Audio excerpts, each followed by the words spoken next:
Alors bonjour et bienvenue dans la vidéo qui expliquera comment faire l'exercice 10. Dans l'exercice 10, nous voulons commencer à utiliser la fonction logique si. Et la fonction logique si permet d'effectuer une certaine tâche si une condition est vraie, puis une certaine tâche si une condition est fausse. Comme par exemple, si une journée qui fait chaud, mais je m'habillerai légèrement, sinon, mais je m'habillerai chaudement. Ou bien, si j'avais 10 dans mon portefeuille, mais je pourrais aller au cinéma, sinon, je ne pourrais pas y aller, je serais obligé de rester à la maison ou faire autre chose. Puis la fonction si a là comme syntaxe, c'est comme écrit de cette façon-là. Si, parenthèse, test logique, point virgule, valeur si vrai, point virgule, valeur si faux. Mais on va utiliser une boîte de dialogue qui va nous aider à s'assurer que la syntaxe est bien écrite pour éviter de faire des erreurs. Ici, on a un exemple un peu plus logique des deux conditions plus haut. C'est avec la syntaxe, ça ressemblerait à quelque chose à genre si portefeuille est plus grand que 10 piastres, ben, je vais au cinéma, sinon je reste à la maison. Mais c'est pas un exemple qui est très utile dans Excel. On aurait plutôt quelque chose de même dans Excel. Si, comme par exemple, le contenu de la cellule D5 est plus grand ou égal à 55, point virgule, nous avons affiche une réussite, donc écrit réussite dans la cellule, sinon écrit échec dans la cellule. Donc ça représente un peu mieux un exemple concret avec Excel. On peut avoir plusieurs opérateurs. On pourrait tester une condition comme par exemple inférieure à, comme par exemple la cellule D5 est inférieure à 20 000 ou la cellule D5 est supérieure à 20 000. On pourrait aussi tester si une certaine cellule est égale à, genre, comme du texte. Donc, remarquez qu'avec du texte, on place les guillemets. Les nombres, non. On pourrait aussi vérifier si une certaine cellule est inférieure ou égale à, donc si D5 est inférieur ou égal à 20 000, ou si D5 est plus grand ou égal à 20 000, supérieur. Puis, si on voudrait vérifier si une certaine cellule n'est pas égale, on utiliserait l'opérateur plus petit, plus grand qui vérifie finalement est-ce que D5 n'est pas égal à 60 000. Donc ça, c'est les opérateurs qu'on peut utiliser dans les conditions avec la fonction. Euh, Donc, il y a certaines directives qu'il faut suivre ici, mais pour moi, je vais télécharger le fichier qui se situe dans le bas ici, l'exercice 10. Je vais télécharger ça dans mon dossier téléchargement pour moi. Vous le placerez dans votre dossier Excel et je vais procéder à ouvrir ce fichier.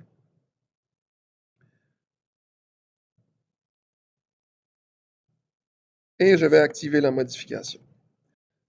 La première page qui s'affiche, c'est les publications parchemin, mais Euh, pour que ça soit un peu plus facile à comprendre, je vais tout de suite passer à la deuxième page qui s'appelle Polyvalente le savoir. Puis tandis que je suis là, je vais le nommer le savoir. Alors voici ce qui se passe. Nous avons des étudiants qui ont effectué des tests. C'est ce que nous voulons savoir, c'est finalement s'ils ont réussite ou un échec. Donc, la fonction si nous permettrait de déterminer ceci rapidement. Mais avant d'utiliser la fonction si, comme vous pouvez remarquer ici, nous avons la colonne moyenne. Donc, nous allons effectuer une moyenne sur le test de mi-session et le test final en utilisant la fonction moyenne de Excel. Et puisque Excel nous propose une formule qui est adéquate, je vais appuyer sur Entrée et ensuite prendre la petite poignée de recopier pour descendre ça vers le bas. Alors voilà. Nous pourrions ici taper la formule égale et écrire ci et placer toutes les parenthèses, mais il est trop probable de faire des erreurs de cette façon. Donc, nous allons plutôt utiliser la possibilité d'utiliser une fonction Excel que ceci situe à différents endroits. Mais dans le cas suivant, là, je ne sais pas pourquoi il fonctionne. Alors, excusez, je recommence là.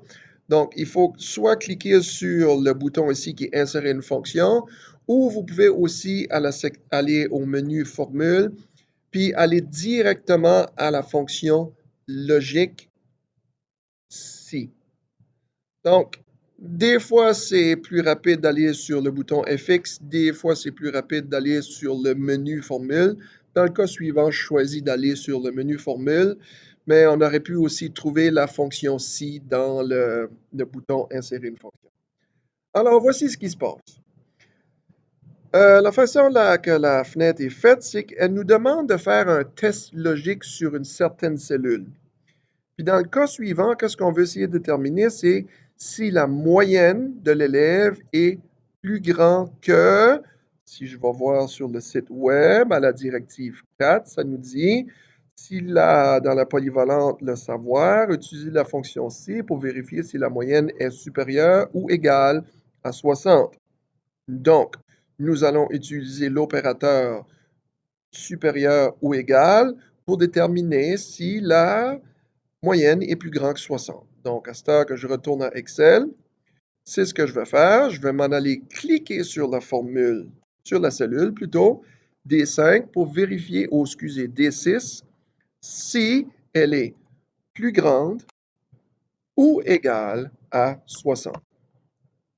Puis si c'est plus grand et égal à 60, bien naturellement, l'élève a réussi son cours. Donc, dans la dans la case valeur, c'est vrai, je peux écrire maintenant réussite.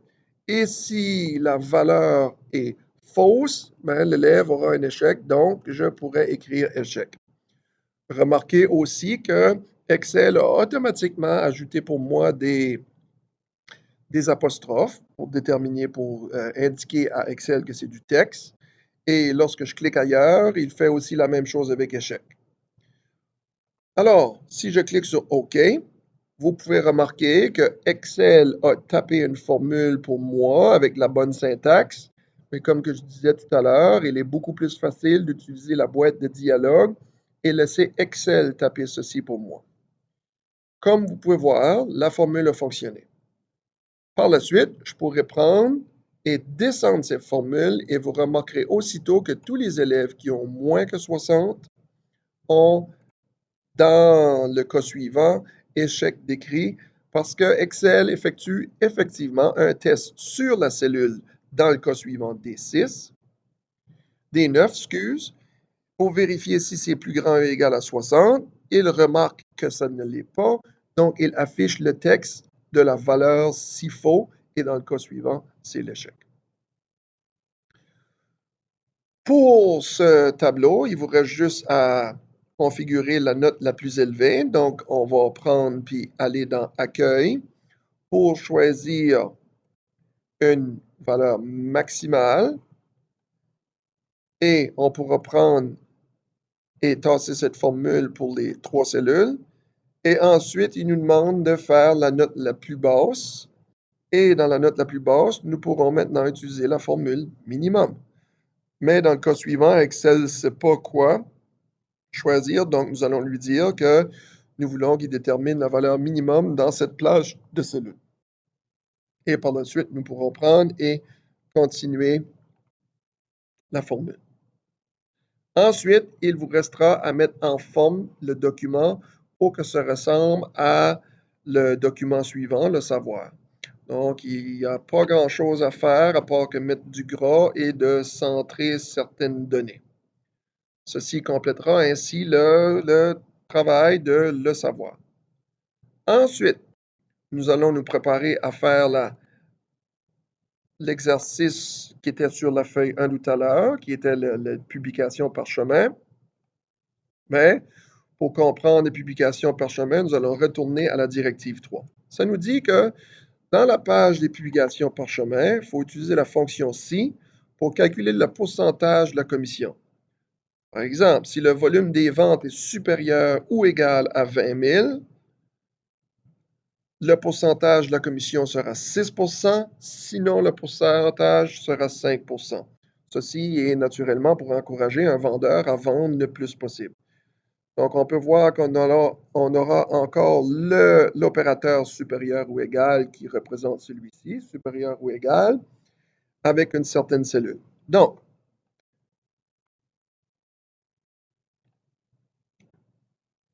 Ici, ce qui se passe, c'est que nous voulons déterminer, lorsque le vendeur a vendu plus que 20 000, la commission sera de 6 sinon elle sera de 5 Encore une autre fois, nous allons utiliser la fonction si, mais cette fois-ci, je vais plutôt me rendre au bouton Insérer une fonction. Dans le bouton Insérer une fonction, il me permet de sélectionner dans les différentes catégories dans cette liste. Et encore une autre fois, la même chose que tout à l'heure, j'ai besoin de la catégorie logique et de la fonction si, qui, après avoir cliqué OK, m'affichera la même fenêtre que tout à l'heure. Donc, ça m'apporte finalement à la même place que tout à l'heure. Et là, j'effectue un peu la même chose que je voulais faire tout à l'heure. Je veux tester une certaine cellule. Dans le cas suivant, ça donne que c'est la cellule C5. Et je veux vérifier si elle est plus grande ou égale à, dans le cas suivant, 20 000. Si elle est plus grande ou égale à 20 000, ben, je voudrais afficher dans la cellule 6 Puis si jamais elle était fausse, donc les données, la cellule serait inférieure à 20 000, je voudrais afficher 5 dans le cas suivant.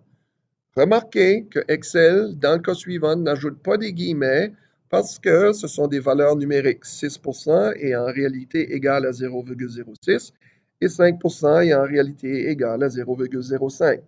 Donc, quand c'est du texte, Excel place des guillemets. Quand c'est des nombres, il ne place pas des guillemets. Lorsque je clique sur OK, je peux remarquer que Excel a tapé la formule pour moi et ça m'évite de faire des erreurs de syntaxe en utilisant la fenêtre, mais on sait que la formule en réalité fonctionne à cause qu'elle est écrite de cette façon. Donc, puisque la formule est maintenant bonne, je peux facilement maintenant prendre la petite poignée de recopie et la descendre. Comme de raison, on peut voir que quand le volume des ventes est supérieur à 20 000, il affiche 6 et quand elle est inférieure à 20 000, comme dans le cas suivant, il affiche la valeur SIFO qui, dans ce cas-ci, est 5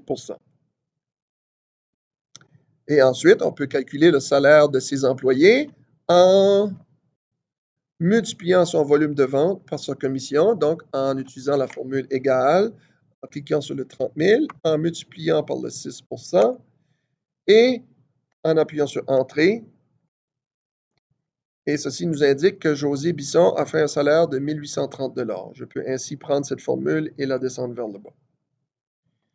Il vous restera à configurer le reste de cette page pour qu'elle ressemble à Parchemin.